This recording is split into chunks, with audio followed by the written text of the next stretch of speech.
ಆಡೋಂಗಿಲ್ಲ ಅನ್ನೋದು ಪ್ರತಿದಿ ಇಲ್ಲಿಂದ ಇದೆ.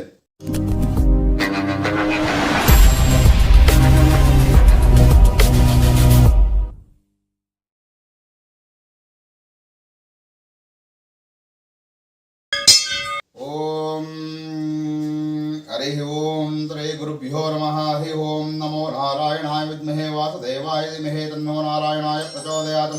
ಶ್ರೀಮನ್ನಾರಾಯಣ ಶ್ರೀದೇವಿ ಭೂದೇವಿ ಧನಸ್ಯ ಶ್ರೀ ಕೋಟೇಕಲ ರಂಗನಾಥ ಸ್ವಾಮಿ ದೇವತಾಗ್ರಮಃ इति अमावास्या पूज्या कर्पूरोत्तरनिलान् धूपदीपां दर्शयामि आवाहयामि पूज्यां दर्शयामि आगमानानन्ददेवानागमनार्थं रक्षसां कुर्वे घण्टारवं पितृदेवता क्वानलाञ्चनाम् इति घण्टानद कृत्वा हरिः ओम्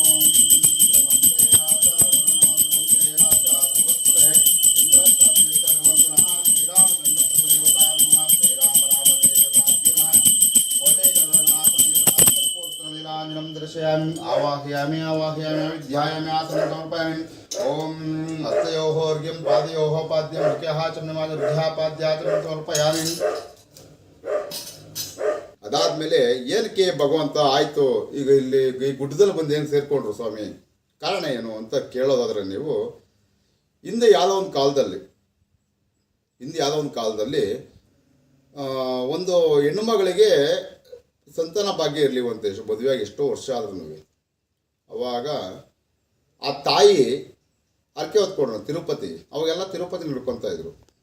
ಈ ಒಳಕಲ್ ಬಿಡ್ಕೊಂಡಂತ ಫಸ್ಟ್ ಏನು ಸಬ್ಜೆಕ್ಟ್ ತೊಗೊಂಡು ಅವರೆಲ್ಲ ಏನು ಮಾಡ್ತಾಯಿದ್ರು, ತಿರುಪತಿ ನಡ್ಕೊತಾ ಇದ್ರು. ನಡ್ಕೊಳ್ಬೇಕಾದ್ರೆ ನಾನು ತಿರುಪತಿ ಕಾಲ್ನಡಿಗೆಯಲ್ಲಿ ಬರ್ತೀನಿ ಸ್ವಾಮಿ, ನಾನು ಬಂದು ನಿನ್ನ ಸ್ಥಾನಕ್ಕೆ ಅರ್ಕೆ ಒಪ್ಪಿಸ್ಬಿಟ್ಟು ಗಂಟೆ ಅರ್ಕೆ ಹಾಕಿ ಬರ್ತೀನಿ ಅಂತ ಅಂದ್ಕೊಂಡ್ರಂತೆ. ಅದು 900 ವರ್ಷಗಳ ಹಿಂದೆ. ಆಗ ಭಗವಂತನ ಪ್ರೇರಣೆಯಿಂದ ಆ ತಾಯಿಗೆ ಗರ್ಭವತಿ ಆದ್ಲು, ತುಂಬ ಗರ್ಭಿಣಿ ಆದ್ಲು. ಅವಾಗ ನುಡಿದಂತೆ ನಡೀತಿದ್ರು ಅವರು. ಇವಾಗಾದರೆ ನಾವು ಅಂದ್ಬಿಡ್ತೀವಿ, ಅಯ್ಯೋ ಅರ್ಕೆ 12 ವರ್ಷ, ಅಯ್ಯೋ ಮಕ್ಕಳಾದ್ಮೇಲೆ ಹೋಗೋಣ, ಇನ್ನು ನಾಮಕರಣಕ್ಕೆ ಹೋಗೋಣ ಅಂತ ಹೇಳ್ಬಿಡ್ತೀವಿ. ನಾವು ಯಾಕೆ ನಮ್ಮ ಬಯಕೆ ತೀರಿರುತ್ತಲ್ಲ. ಅವು ಹಂಗಲ್ಲ, ಹೇಳದಂತೆ ಹೋದ್ರಂತೆ. ಹೋಗ್ಬೇಕಾದ್ರೆ ಕಾಲ್ನಡಿಗೆ ನಡ್ಕೊಂಡು ಹೋಗ್ಬೇಕಾಯ್ತಂತ. ಅವಾಗ ಅಂದರೆ 900 ವರ್ಷಗಳ ಹಿಂದೆ ಅಂದರೆ ನೀವು ಲೆಕ್ಕ ಹಾಕೋಬೋದು. ಅವಾಗಿಂದ ನಮ್ಗೆ ಈ ಥರ ಕಾರಾಗಲಿ, ಬಸ್ಸಾಗಲಿ, ಟ್ರೈನ್ ಆಗಲಿ ಇರಲಿಲ್ಲ, ಫ್ಲೈಟ್ ಇರಲಿಲ್ಲ. ನಡ್ಕೊಂಡು ಹೋಗ್ಬೇಕು, ಇಲ್ಲ ಎತ್ತು ಗಾಡಿ ಕಟ್ಕೊಂಡು ಹೋಗ್ಬೇಕಾಯ್ತು. ನಡ್ಕೊಂಡು ಹೋಗ್ಬೇಕಾದ್ರೆ ಕಷ್ಟದಲ್ಲಿ ಆ ತಾಯಿ ಕಣ್ಣ ನೀರು ಹಾಕೊಂಡು ಹೋಗ್ತಾ ಇದ್ದಂತೆ. ಭಗವಂತ ಅಷ್ಟು ದೂರ ನೆಲ್ಕೊಂಡಿದ್ಯಲ್ಲಪ್ಪ, ಇಲ್ಲಿಂದ ತಿರುಪತಿ ಹೋಗ್ಬೇಕು ಅಂದರೆ ಸುಮ್ಮನೆ ಅಲ್ಲ, ಅಷ್ಟು ದೂರ ನೆಲ್ಕೊಂಡಿದ್ಯಲ್ಲಪ್ಪ, ನಾನು ಯಾವ ರೀತಿಯಿಂದ ಬರಲಿ ನಿನ್ನ ಸನ್ನಿಧಾನಕ್ಕೆ ಅರ್ಕೆ ತೀರಿಸಲಿ ಅಂದಾಗ, ಅವಾಗ ಆ ತಾಯಿ ಮಲೆಕೊಂಡಿದ್ದಾಗ ಸ್ವಪ್ನದಲ್ಲಿ ಬಂದು ಹೇಳದಂತೆ, ಈ ಥರ ಮಗಳೇ, ಈ ಥರ ಆಸು ಬಂಡೆ ಎಡೆ ಇಂಥ ಬೆಟ್ಟದಲ್ಲಿ ಇದೇ ಆಸು ಬಂಡೆ. ಅದನ್ನು ನೀವು ಸ್ವಲ್ಪ ವಿಡಿಯೋ ಮಾಡ್ಕೋಬೋದು ಅನ್ಸುತ್ತೆ. ಆಸು ಬಂಡೆಯಾಡೆ ಒಂದು ಇದರಲ್ಲಿ ಕಲ್ಲಲ್ಲಿ ನಾನು ಮೂಡಿರ್ತೀನಿ. ನನ್ನ ಮುಂದೆ ಒಂದು 3 ವಿಗ್ರಹಗಳಿದೆ, 2 ವಿಗ್ರಹಗಳಿದ್ದು ಒಳಗಡೆ ನಾನು ಮೂಡಿರ್ತೀನಿ. ಆಕಾರ ಮೂರ್ತಿ ಇರುತ್ತೆ. ಆಮೇಲೆ ನನ್ನ ಮುಂದೆ ಒಂದು ಜ್ಯೋತಿ ಉರಿತಾ ಇರುತ್ತೆ ಅಂತ ನೋಡಿ, ಇದೇ ಜ್ಯೋತಿ. ಅದು ಅವತ್ತಿನ ಕಾಲದಲ್ಲಿ ಅದು ದೇವ್ರ ಮುಂದೆ ಅದು ದೀಪ ಉರಿಲೇಬೇಕು. ಎಂಥ ಮಳೆ ಬಂದರೂ ಆರಲ್ಲ, ಎಂಥ ಗಾಳಿ ಬಂದರೂ ಆರಲ್ಲ ಅದು ಜ್ಯೋತಿ. ಅದಾಯ್ತಾ. ಆಮೇಲಿಂದ ಗೋಚರ ಆಗಿತ್ತಲ್ಲ ಕನಸಿನಲ್ಲಿ, ಏನಂತ, ಇಂಥ ಆಸು ಬಂಡೆ, ಇದೇ ಆಸು ಬಂಡೆ ನೀವು ನಿಂತಿರೋದು, ಇದು ದೇವಸ್ಥಾನ, ಇದೆಲ್ಲ ಕಣ್ಣಲ್ಲಿ ಗೊತ್ತಿತ್ತಲ್ಲ. ಬಂದು ಎಲ್ಲರೂ ಊರಾಗೆಲ್ಲ ಕರ್ಕೊಂಡು ಬಂದರು. ಬಂದಾಗ ತಾಯಿ ಕರ್ಕೊಂಡ್ಬಂದಾಗ ಇದೆ ಅಂತ ಒಳಗಡೆ ಬರೋಕ್ಕೆ ಜಾಗ ಇಲ್ಲ. ಏನಕ್ಕೆ ಜಾಗ ಇಲ್ಲ ಅಂದರೆ, ಇವತ್ತಿನ ಪರಿಸ್ಥಿತಿಯಲ್ಲಿ ಇಷ್ಟೊಂದು ಕಾಡಿದೆ ನಮ್ಮ ಬೆಟ್ಟದಲ್ಲಿ. 900 ವರ್ಷಗಳ ಅಂದರೆ ಮಧುಗಿರಿ ಇದೇ ಕಾಡು, ಎಲ್ಲ ಬೇಲಿ ಬಂಕಾದ್ರು ಬೆಳೆದಿತ್ತು. ಯಾರು ಒಳಗಡೆ ಬರೋದಕ್ಕೆ ಆಗ್ತಾ ಇಲ್ಲ. ಆದರೂ ಅಲ್ಲಿ ದೀಪ ಉರಿತಾ ಇದೆ, ಪೂಜೆ ಆಗಿದೆ, ಅಷ್ಟೊಂದು ಇಟ್ಟಿದ್ದಾರೆ, ಪೂಜೆ ಮಾಡಿದ್ದಾರೆ. ಅಂದರೆ ಅದು ಕುರುವಿಗೋಸ್ಕರ ಅಷ್ಟೇ ಕೊಟ್ಟಿರೋದು ಭಗವಂತ. ಆಗ ಒಳಗಡೆ ಎಲ್ಲ ಕ್ಲೀನ್ ಮಾಡ್ಕೊಂಬಂದ್ರು. ಇಲ್ಲಿ ದೀಪ ಉರಿತಾ ಇತ್ತು, ಯಾರು ಒಳಗಡೆನೇ ಬರೋಕ್ಕಾಗ್ತಿಲ್ಲ, ಯಾರು ದೀಪ ಉರಿತಾ ಇದ್ದಾರೆ. ಅದು ಕುರುವ ಇದ್ವಾ ಅಲ್ವಾ, ಎಲ್ಲ ಇದು ಮಾಡ್ಕೊಂಡು ಹೋದ್ರಂತೆ. ಕ್ಲೀನ್ ಮಾಡ್ಕೊಂಡು ಎಲ್ಲ ಇದು ರೆಡಿ ಮಾಡಿ ಪೂಜೆ ಮಾಡ್ಕೊಂಡು ಕೆಳಗಡೆ ಹೋದಾಗ ಬಾಗಿಲು ಇಟ್ಕೊಂಡು ಹೋದಂತ ಬಾಗಿಲಿಗೆ. ಆಮೇಲೆ ನೀವಿವಾಗ ನೀವು ಇಬ್ಬರು ಬಂದ್ರಿ, ಏನೋ ಯೂಟ್ಯೂಬಲ್ಲಿ ಇದು ಮಾಡಬೇಕು ಅಂತ. ನೀವು ಹೋಗಿ ನಾವಿನ್ನು ಕೊಡೆಗಳನ್ನ ಬೆಟ್ಟಕ್ಕೆ ಹೋಗಿದ್ವಿ, ಈ ಥರ ಇದು ಮಾಡ್ಕೊಂಬಂದಿದ್ವಿ, ಕತೆ ಕೇಳ್ಕೊಂಬಂದಿದ್ವಿ, ಸ್ವಾಮಿಯವರು ಮುರಳಿ ಸ್ವಾಮಿಯರು ಹೇಳಿದ್ರು ಅಂತ ನೀವು ಅನ್ಕೊಂತ ಹೇಳ್ತೀರಾ. ಅವನಿಗೆ ಕುತೂಹಲ ಬರುತ್ತೆ, ನಾನು ಹೋಗ್ಬೇಕು, ಬೆಟ್ಟದ ಮೇಲೆ ನೋಡಬೇಕು ಅದು ಹೆಂಗಿದೆ ಅಂತ. ಅವನು ಬಂದಂತೆ. ಬಂದಾಗ ಬಾಗಿಲಿಕ್ಕಿತ್ತಂತೆ. ಬಾಗಿಲಿಕ್ಕಿದ್ದಾಗ ಅಯ್ಯೋ ಅಲ್ಲಿಂದ ಬಂದೆ, ದೇವ್ರ ದರ್ಶನ ಮಾಡೋಕ್ಕಲ್ಲ, ಇವೆಲ್ಲ ನಿರಾಶೆಯಿಂದ ಆಚೆ ಹೋಗ್ಬೇಕು ಅಂತ ಪರಿಸ್ಥಿತಿ ನಾನು ಹೋಗ್ಬೇಕಾದ್ರೆ ಅವಾಗ ಭಗವಂತ ಬಂದು ಬಾಗಿಲು ಹೊದ್ನಂತೆ. ಅದು ಹಿಂದಿಂದ ಪೂರ್ವಿಕರಿಂದ ಹೇಳ್ಕೊಂಬಂದಿರೋ ಮಾತಿದು. ಬಾಗಿಲು ಹೊದ್ದಾಗ ಇವತ್ತು ಆ ವಾಲ್ದ ಮರ ಇವತ್ತು ನಮ್ಮ ದೇವ್ರ ದಿಣ್ಣೆ ಅಂತ ದೆಬ್ಬೆಗಡದ ಬಾರಲ್ಲಿದೆ, ಶಿರಾ ಟು ಮೇನ್ ರೋಡು ರಸ್ತೆ ಬದಿಯಲ್ಲಿ ಇದೆ. ಅದು ಚಿಲ್ಕ ಪ್ರತಿಯೊಂದು ಇವತ್ತು ಅಲ್ಲಿ ಗುಡಿ ಕಟ್ಟಿದ್ದಾರೆ ಒಂದು ಚಿಕ್ಕದಾಗಿ. ಆಲ್ಮರ ದೇವ್ರ ಕೋಟೆಗಲ್ಲಪ್ಪ ಆಲ್ಮರ ಅಂತ ಇವತ್ತು ಅಲ್ಲಿ ಪೂಜೆ ಮಾಡ್ತಾರೆ. ಹಾಗಾಗಿ ದೇವಸ್ಥಾನಕ್ಕೆ ಬಾಗಿಲಿಡಂಗಿಲ್ಲ, ದೇವಸ್ಥಾನ ಏನು ಮಾಡಂಗಿಲ್ಲ. ಇದು ನ್ಯಾಚುರಲ್ ದೇವಸ್ಥಾನ, ಅಂದರೆ ದೇವಸ್ಥಾನ ಯಾರು ಮಾಡಿದ್ದಲ್ಲ, ದೇವ್ರು ಬಂದು ಕೂತ್ಕೊಂಡಿರೋದು, ದೇವಸ್ಥಾನ ದೇವರೇ ಮಾಡ್ಕೊಂಡಿರೋದಕ್ಕೋಸ್ಕರ ಈ ದೇವಸ್ಥಾನಕ್ಕೆ ಏನು ಮಾಡೋಂಗಿಲ್ಲ ಅನ್ನೋದು ಪ್ರತಿದಿ ಇಲ್ಲಿಂದ ಇದೆ. ಅದು ನನಗೇನೋ ಒಂದು ಸರ್ವಶ ಆಗಿಲ್ಲ, ಇನ್ನು ಹೇಳ್ಕೊಂಡು ನಿಮ್ಗೆ ಹೇಳ್ತಾ ಇದ್ದೀನಿ. ಅದಾಯ್ತಾ? ಆಗ ಒಬ್ಬನಿಗೆ 5 ಜನ ಹೆಣ್ಮಕ್ಳಂತೆ.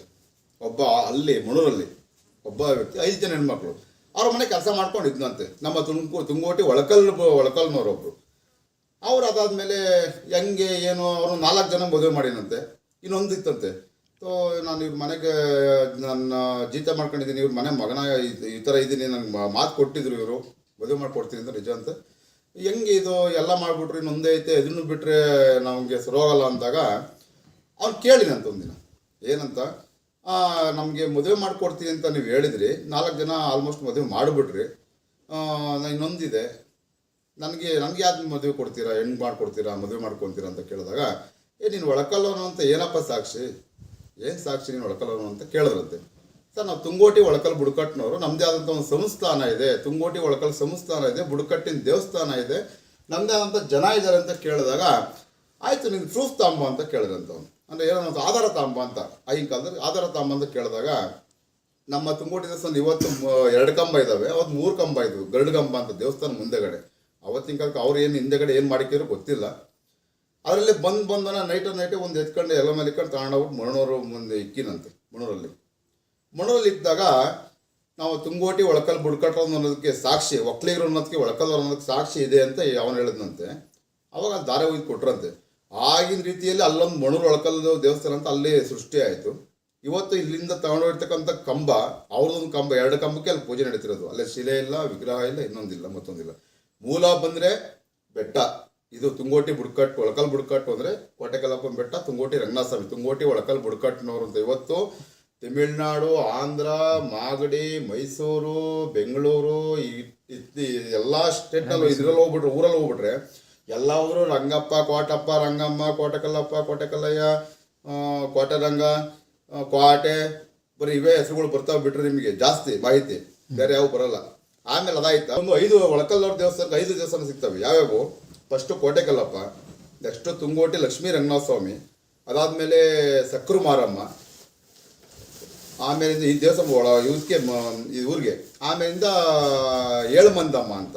ತಂಗಿ ಹೇಳಿದ್ರಂತೆ, ಅಣ್ಣ ನೀನು ಇಲ್ಲಿ ಬರೀ ನಾನ್ ವೆಜ್, ಇಲ್ಲಿ ಒಂದೊಂದು ದಿನಕ್ಕೆ 30-40 ಕುರಿ ಬೀಳ್ತವೆ, ಜಾಗ ಸಿಗಲ್ಲ, ಅಡುಗೆ ಮಾಡೋಕ್ಕೂ ಜಾಗ ಸಿಗಲ್ಲ.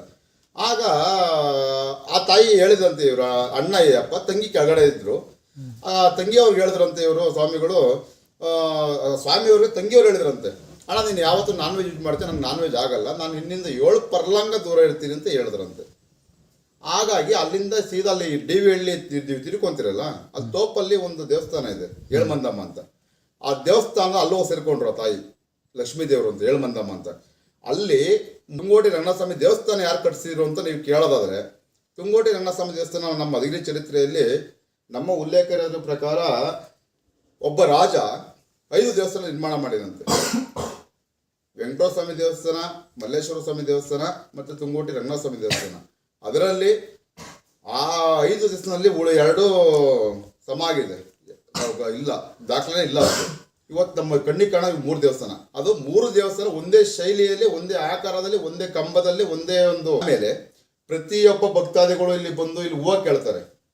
ಒಂದು ಮನೆ ಕಟ್ಲಕ್ಕಾಗಿರ್ಬೋದು, ಒಂದು ಮನೆಗೆ ಹೆಣ್ಣು ಕೊಡೋಕ್ಕಾಗಿರ್ಬೋದು, ಹೆಣ್ಣು ತರೋಕ್ಕಾಗಿರ್ಬೋದು, ಆಮೇಲಿಂದ ಒಂದು ಒಳ್ಳೇದು ಕೆಟ್ಟದ್ದು ಎಲ್ಲ ಪ್ರತಿಯೊಂದಕ್ಕೂ ಇದು ಸ್ವಾಮಿ ಹೂವು ಕೇಳ್ತಾರೆ. ಬಲಭಾಗ ಇದು ಇದು ಜಯ, ಇವರು ವಿಜಯ, ಇವರು ದ್ವಾರಪಾಲಿಕರು.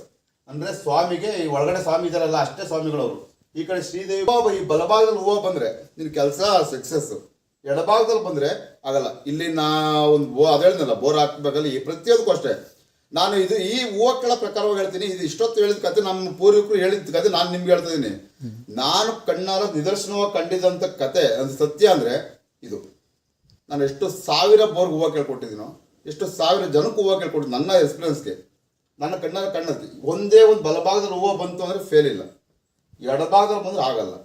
ಇದು ನನ್ನ ಒಂದು ಸತ್ಯ, ಅದು ನಾನು ಕಂಡಿರೋಂಥದ್ದು ಹೇಳ್ತಿರೋದು. ಈಗ ಇಷ್ಟೊತ್ತು ಕತೆ ಹೇಳಿದ್ದು ಹಿಂದೆ ಯಾರೋ ನಮ್ಮ ತಾತಮ್ಮ ಅಪ್ಪ ಹೇಳಿದ್ದ, ಅಪ್ಪ ನನಗೆ ಹೇಳಿದ್ರು, ಆ ಥರ ಹೇಳಿದ್ದು ನಾನು. ಇದು ನಾನು ಖಂಡಿತ ಸತ್ಯ. ಬಟ್ ಅವ್ರೇನು ಸುಳ್ಳು ಹೇಳಿ ನನಗೆ ಹೇಳಿರಲ್ಲ, ಅವ್ರು ಸತ್ಯ ಹೇಳಿರ್ತಾರೆ ಅಲ್ವಾ. ಇಷ್ಟು ನಮ್ಮ ದೇವಸ್ಥಾನದ ಒಂದು ಪ್ರಕೃತಿ, ಒಂದು ದೇವಸ್ಥಾನದ ಒಂದು ನಿಯಮ, ಒಂದು ದೇವಸ್ಥಾನದ ಒಂದು ಧರ್ಮ ಇಷ್ಟಿದೆ ಸರ್. ಒಳಕಲ್ದವ್ರು ಅಲ್ಲದೆ ಮನೆಗಾರಾಗಿರ್ಬೋದು ಸರ್, ಅದು ಹೇಳ್ಬೋದು ಅದ್ರ ಕೇಳಿದ್ರೆ. ಆಮೇಲೆ SC ನಾಯಕರಾಗಿರ್ಬೋದು, ಬೋವಿಗಳಾಗಿರ್ಬೋದು, ಮತ್ತೀಗ ಈಡಿಗರಾಗಿರ್ಬೋದು, ಪ್ರತಿಯೊಬ್ಬರು ಈ ದೇವರಿಗೆ ಬಂದು ಪ್ರತಿ ವರ್ಷ ಮರಿ ಮಾಡ್ತಾರೆ.